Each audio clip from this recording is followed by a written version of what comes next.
चला आयुष इलेव्हन पहिला सामना जो पाहिला आयुष इलेव्हनचा आणि बीसीसीचा पण दोघांनी अटीतटीच्या सामन्यामध्ये विजयश्री संपादित केला होता. आणि पुन्हा एकदा आता ही लाईव्ह प्रेक्षेपण चालू असताना कमीत कमी मला वाटतं लाईव्हमध्ये आयुष इलेव्हनची शिस्त पण पाहायला मिळते. कारण आपण मगाशी सांगितलं होतं कॉमेंट्री करताना की प्रत्येकाने एक लाईनमध्ये यायचं आहे, जाताना हस्तांदोलन करायचं आहे, सामना कोणी जिंकू दे हरू दे, पण आपला जो एक शिस्त ठेवायची आहे क्रिकेटमध्ये, ही शिस्त आज आपल्या काही संघांमध्ये दिसून येते आणि हळूहळू सगळे संघ शिकतील यात काही शंका नाही आहे. कारण मंडळ जर असेल, मंडळाकडे चांगले नियम असतील, चांगली काही गोष्टी चांगल्या असतील तर ते सगळ्यांपर्यंत पोहोचवणं मंडळाचं काम असतं आणि ते मंडळाचं काम आज राजापूर युवा प्रतिष्ठान नक्कीच करते आणि त्याला प्रतिसाद पण चांगला मिळतोय या संघाकडून, सर्व संघाकडून, सहभागी संघांकडून. तर धन्यवाद. बघा अप्पन जोशी थोडासा जीव तडपडतो त्यांचा, कारण मंडळाचे विशेष म्हणजे असे चांगले धडाडीचे कार्यकर्ते आहेत. अप्पन नरेंद्र जोशी, नरेंद्र अप्पन जोशी, नरेंद्र राजाराम जोशी, अशी खूप सारी नावं आहेत. एक कट्टर रिफायनी विरोधक पण आहेत, संघटनेचे सेक्रेटरी होते विरोधी संघटनेचे. आणि आज या सगळ्या गोष्टी करताना आपला छंद त्यांनी जोपासलेला आहे. आज ट्रॅव्हल्सचा धंदा पण करतायत, बिझनेस चांगला त्यांचा चालू आहे. आज यंग मुलांनी त्यांना चांगला सपोर्ट केला आहे. या राजापूर रत्नागिरी जिल्ह्यातून त्यांना चांगला सपोर्ट मिळतो आहे. प्रत्येक सामाजिक कार्यामध्ये सहभागी असतात. आज क्रीडा क्षेत्रामध्ये पण सहभागी आहेत. बघा लांब मुंबईमध्ये बसून त्यांनी ही स्पर्धा पाहताना आपल्या संघासाठी, आपल्या पंचोबी संघासाठी, राजापूर संघासाठी बक्षीस लावलं जातं रोख रकमेमध्ये. आताही त्यांनी बक्षीस लावले आहे षटकारामध्ये. तर मला वाटतं प्रत्येक षटकारामागे त्यांनी 200 रुपये 100 रुपये लावलेत. आणि या मला वाटतं BCC संघासाठी लावलेले आहे 100 रुपये. तर नक्की त्यांची आम्ही दखल घेऊ. चला सामना चालू करायचा आहे. पंच पहिला चेंडू हाताळतोय तो निखिल, एक अनुभवी खेळाडू आडिवरे संघाकडून. आणि आडिवरे संघाचा हा हुकमी एक्का असावा, कारण एक लकी चाम पण आहे हा निखिल. पहिला चेंडू फुलटा चेंडू होता, फिरवलेला चेंडू होता, परंतु काही त्याला मला वाटतं काही चांगला फटका मारू शकला नाही, चांगला जज करू शकला नाही. या धावसंख्या 1ने खातं खोलतंय. धावसंख्या संघाची होते ती 1. 3 षटकार सामना असेल. पहिला पॉवर प्ले, त्यानंतर मग जो सामना असेल तो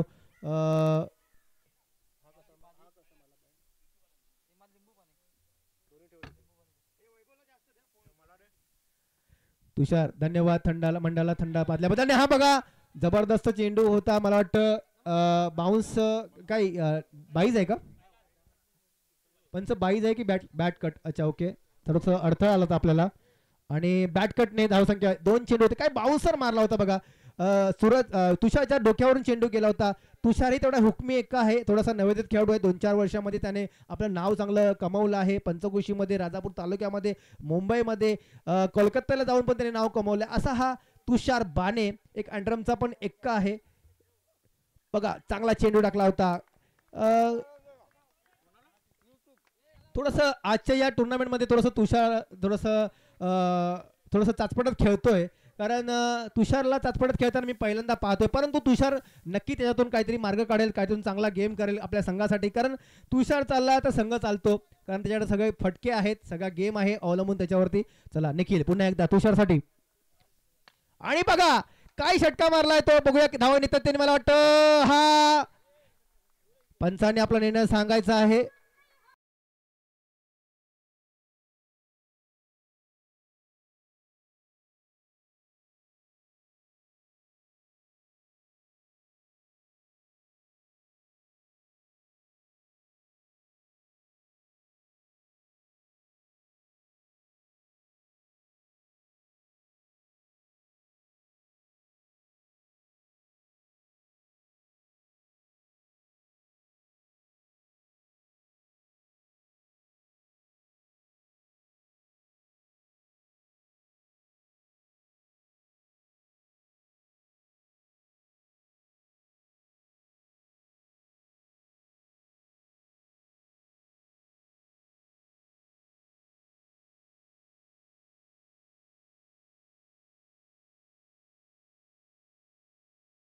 अमर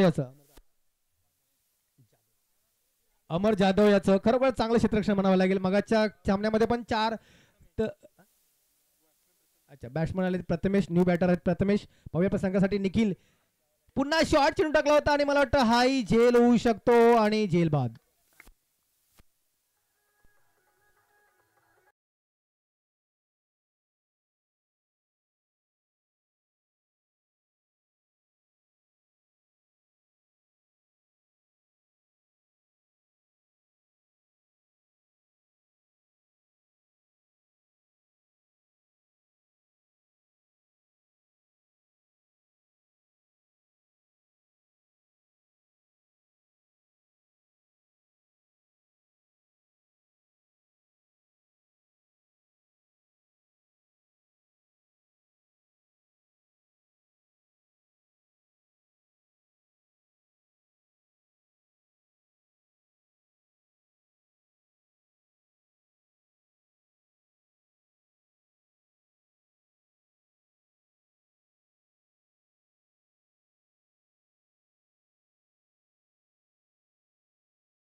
परंतु निखिल हा या संघामध्ये कायम राहिला आणि अजूनही त्याने आपली साथ सोडली नाही. अनिल या आपल्या ओनरची, मालकाची, अनिल सकपाळ यांची. कारण निखिल असेल तर नक्कीच तिथे टीम असते आणि खरोखर अनिल सकपाळचंही मनापासून मी कौतुक करेन, त्यांचाही आभार मानेन. कारण या टुर्नामेंटमध्ये, अशा टुर्नामेंटमध्ये, मोठ्या मोठ्या छोट्या मोठ्या टुर्नामेंट त्यांची टीम प्रत्येक टायमाला असते आणि मंडळ नेहमी सहकार्य करत असत. ते असे अनिल सकपाळ यांचंही आम्ही मनापासून इथे आभारी आहोत. पुन्हा एकदा फिरवला चेंडू आणि बघा विकेट किपरच्या डोक्यावर मारलाय तो, डिक्लेअर बॉक्स मध्ये 1 धावा.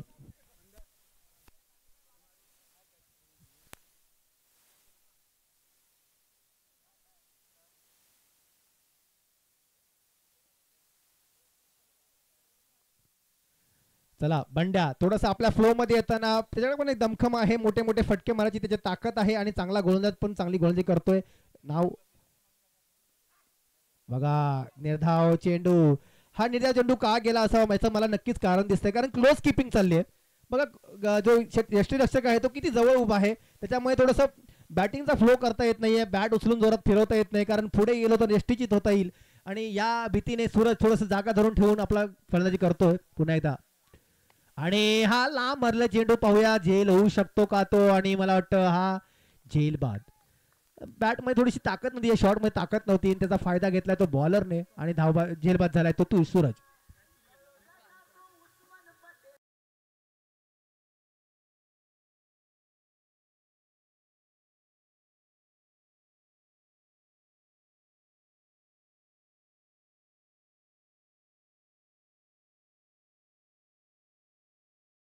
सूरज कडून खूप अपेक्षा होती, परंतु 2 धावा, फक्त 2 धावा करून तो बाद झाला. मोठा धक्का बसला.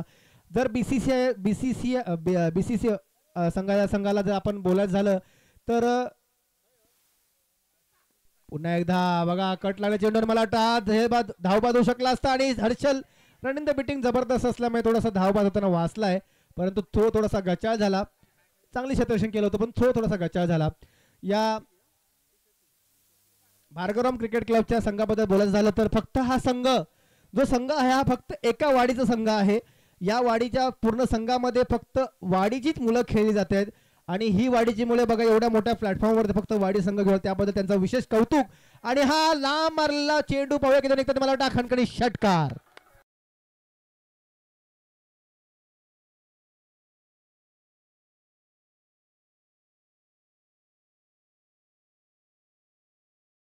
फलंदाजी करतो, एवढा मोठे धक्के होऊन थोडासा स्कोर लो असून सुद्धा महेशने आपला काही बॅटिंगचा फ्लो सोडला नाहीये. त्याने आपले जो नॅचरल गेम आहे तो चालू ठेवलेला आहे आणि महेशच्या कारण मगापासून त्याला स्ट्राईकच मिळत नव्हती, त्याच्यामुळे हा फटके आपल्याला पाहायला मिळाले नाहीत.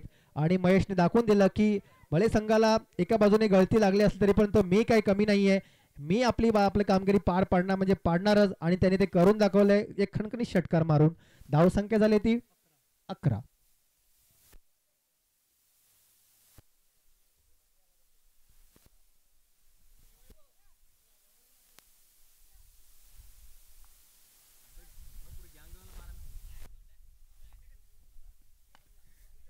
काय बघा काय क्षेत्ररक्षण सजवलंय ते. आणि महेशला काही समजलं नाहीये, थोडासा नाराज झालाय, बॅट पण सुटली आहे कदाचित, थोडासा नाराज झाल्यामुळे बॅट सुटली आहे. परंतु काय क्षेत्ररक्षण सजवलं होतं पहा या खेळाडूने आणि बाद झालाय, जेलबाद. मोठा फटका बसलाय, मोठा जेलबाद दिला, मोठा एक झटका लागलाय तो बीसीसी संघाला. बीसीसी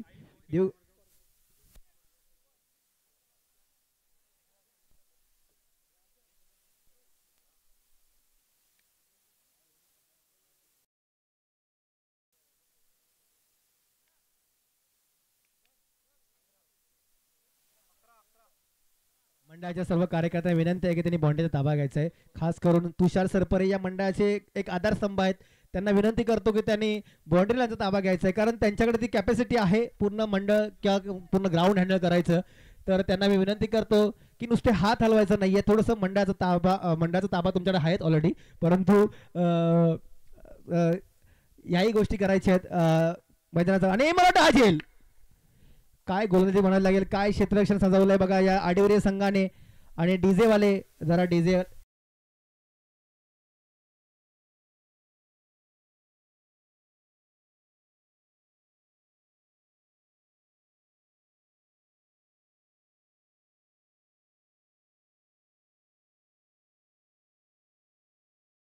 या संघाच्या संघनायकाने इथे यायचं आहे, टॉससाठी यायचं आहे.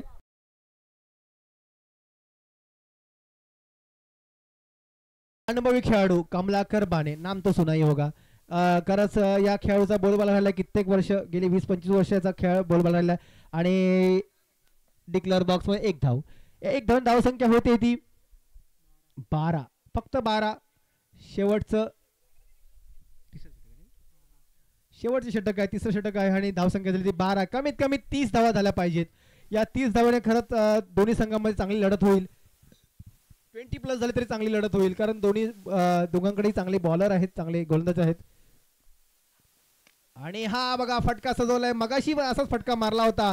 आणि बॅट बघा चांगली क्षेत्ररक्षण होतं, परंतु थोडंसं अडथळा, नॅचरल अडथळा असल्यामुळे चेंडू तर दिसला नाही. कारण बॉल खाली आला होता, परंतु त्याला काही चेंडू समजला नाही, बॉल समजला नाही. आणि थोडासा सूर्यप्रकाश आल्यामुळे त्याला हा झेल गमवायला लागला. कारण तू त्याची फिल्डिंग बघितली तर मगापासून जे आज 2 सामने, दुसरा सामना चालू आहे, अगोदरच्या सामन्यामध्ये 3 की 4 झेल घेतले होते, आताही त्याने एक झेल घेतलेला आहे. पुन्हा एकदा कमलाकर बाने तयार, परंतु एक धाव. या 1-2 धावसंख्या होते ती 15. चेतन भामत, आपल्या मंडळाचा आवाज, एक बुलंद आवाज मंडळाचा. थोडंसं चेतन भामत नाराज दिसतात वाटतं, मला वाटतं लांब लांब बसत आहेत, परंतु चालेल. तरुण आहे, थोडंसं इकडे तिकडे त्यांना बसावंच लागतं, परंतु नक्कीच या खेळून आपला या मंडळासाठी खूप चांगलं योगदान दिलेलं आहे. कालही चांगली पूर्ण दिवस कॉमेंट्री केली, आजही करतोय, परंतु संघ थोडासा चांगला खेळ खेळत असल्यामुळे थोडंसं त्याचं लक्ष लागत नाही कॉमेंट्री करत, परंतु त्याची जागा आम्ही नक्कीच भरून काढू. कारण जागा भरून काढता येणार नाही, कारण जागा त्याने ऑलरेडी बनवली स्वतःची, त्या जागेवरती दुसरा कोणी येऊ शकत नाही. बघा जबरदस्त फटका मारला आणि बघा उंच मधला चेंडू, परंतु झेल बाद झाला आहे तो. आणि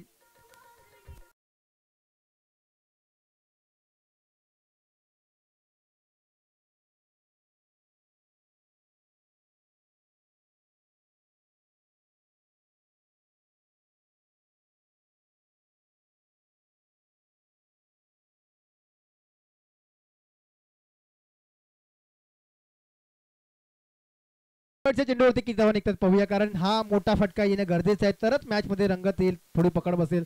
आणि एक धाव फक्त. या 1-2 धावसंख्या झाली ती 16. 17 धावांची गरज आहे. ते आडिवरे संघाला, आडिवरे संघाला 17 धावांची गरज आहे. 18 चेंडूवर 17 धावांची गरज. थोडंसं फलंदाजी थोडीशी ढासळली बीसीसी देवळी संघाची.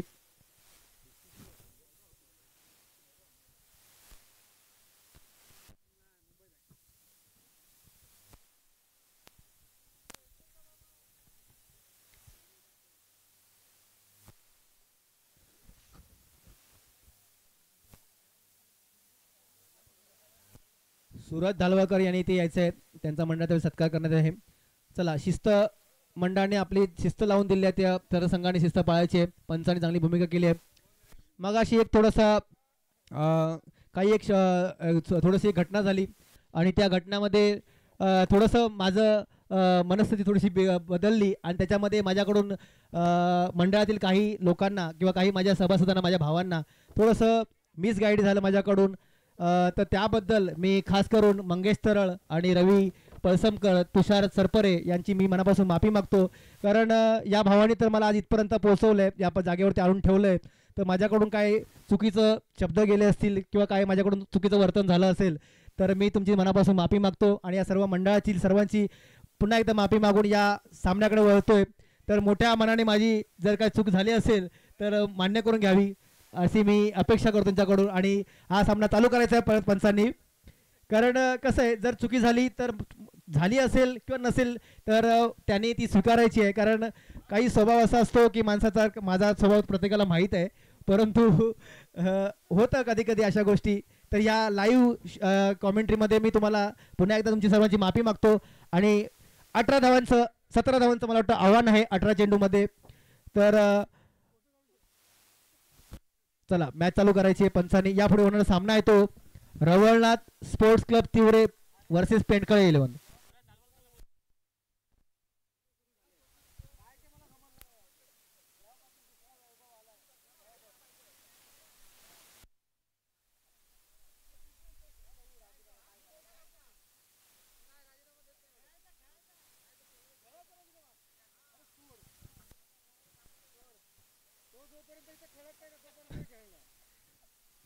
बघा अशी पाठीराखी पाहिजेत, कारण कमेंट करायची तर पुढे तोंडावर करायची आणि प्रोत्साहन कसं द्यावं या आमच्या मंडळातील सर्वांची खेळाडूकडून शिकायला पाहिजे. कारण काही बिझनेसवाले आहेत, काही नोकरीधंद्यावाले आहेत, काही घरून काम करणारे आहेत, काही वर्क फ्रॉम होम करणारे आहेत. असे सर्व आमचे जे मंडळाचे कार्यकर्ते आहेत, सभासद आहेत, का अध्यक्ष आहेत, सेक्रेटरी, जे काही प्रत्येकजण आमच्या मंडळामध्ये जे आहेत, या प्रत्येकामध्ये कुठे ना कुठे काहीतरी चांगली गोष्ट आहे आणि या चांगल्या गोष्टीमुळे आज हे आमचं मंडळ एवढ्या वर्ष चाललेलं आहे. तर मी या सर्वांचं मनापासून कौतुक करतो आणि असंच 100 वर्ष हे मंडळ चालू राहावं आणि कुठल्याही मंडळातील व्यक्तींनी कुठल्याही मनात कुठली शंका कुशंका न ठेवता असेच हे मंडळ अमर 100 वर्ष चालू ठेवावं. खास करून मी तुषार सरपर्यंत विनंती करतो की या मंडळाची त्यांनी धुरा सांभाळली तर या शेवटपर्यंत ती धुरा सांभाळावी. धन्यवाद. चला मॅच चालू करूया.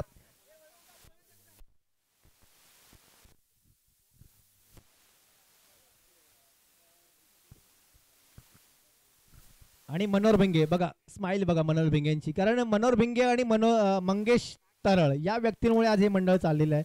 कारण त्यांनी जो खजिनदाराचा भार सांभाळलेला आहे, भले किती काही गोष्टी होतात आणि मंडळ म्हटलं तर 19-20 थोडंसं होत राहतं. चला पहिला चेंडू सौरभ याला मगाचा हुकमी एक्का जो सामन्यावर ठरला होता सौरभ आणि मारा करणार सूरज फुलटा चेंडू. मला वाटतं सूरजला ह्या टुर्नामेंटमध्ये थोडीशी लेंथ लाईन थोडीशी अजून मिळाली नाही आहे, कारण आतापर्यंत त्यांनी फुलटॉस चेंडूच हटवलेले आहेत आतापर्यंत.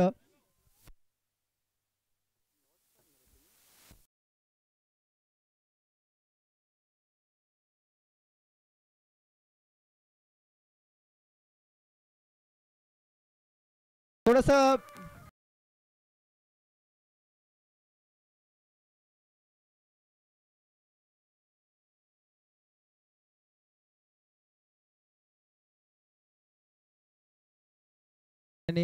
तो स्टेज सोडून थोडंसं बॉल आणायला जायचं आहे, कारण तुमच्याकडून अपेक्षा आहे मंडळाला विशेष सहकार्याचं नेहमी. आणि बघा काय फटका सजवलाय खणखणीत. मला वाटतं हा चौकार आणि काय चौकार.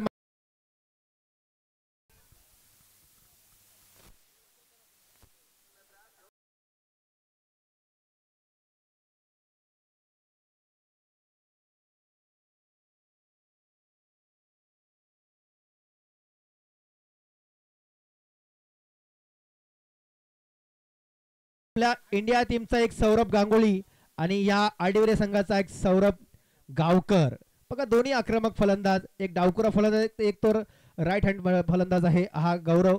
आणि आपल्या राधापूरचं नाव रोशन करताना पुन्हा एकदा जबरदस्त चेंडू हाताळला आणि मला वाटतं जेल होऊ शकला असता. मॅक्सवेलचा फॅन असणारा हा सूरज बंड्या खरं मला वाटतं डाय मारेल असं मला वाटलं होतं, कारण त्याच्यावरती अपेक्षा करू शकतो आपण, कारण त्याच्यामध्ये ती क्षमता आहे आणि तो नक्कीच या क्षमतेला पार कित्येक वेळा त्यांनी ती करून दाखवलंय. परंतु मला वाटतं थोडंसं आज त्याला ती गोष्ट करता आली नाही, त्याच्यामध्ये कॅपॅसिटी आहे. सूरज पुढचा चेंडू आणि पुन्हा एकदा लेग साईडला टाकलेला चेंडू. मला वाटतं हा जेल घेऊ शकतो तो निलेश धुमाळ, परंतु निलेश धुमाळी जागा सोडली आहे आणि एक धाव मला वाटतं डिक्लेअर बॉक्स मध्ये. 2 धावा, ओके 2 धावा डिक्लेअर बॉक्स मध्ये मिळाल्यात.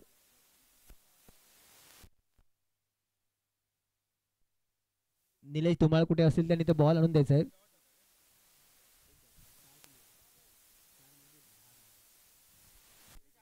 4 चेंडू आणि 10 धावा जिंकण्यासाठी अजूनही 7 धावांची गरज आहे.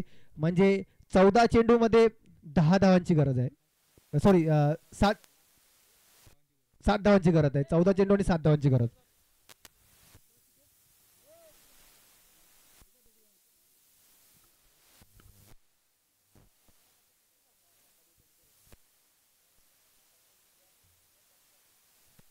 सौरव आपल्या मॅच विनिंगच्या तयारीमध्ये. पुन्हा एकदा उंच मारत बघूया, पुन्हा एकदा चांगला चेंडू मारलाय कव्हरच्या डोक्यावर आणि पाहूया किती निघतात ते. मला वाटतं हा खणखणीत चौकार.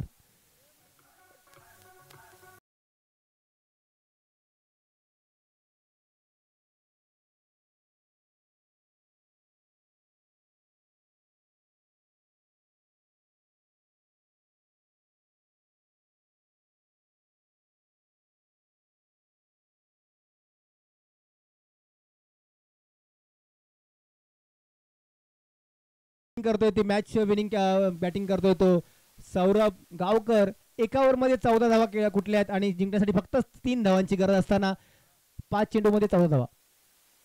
आणि हा उंच मारला चेंडू, पाहूया झेल बांधू शकतो का तो, आणि झेल सोडलाय, जमलीला दान केल्याने खणखणीत चौकार आणि मॅच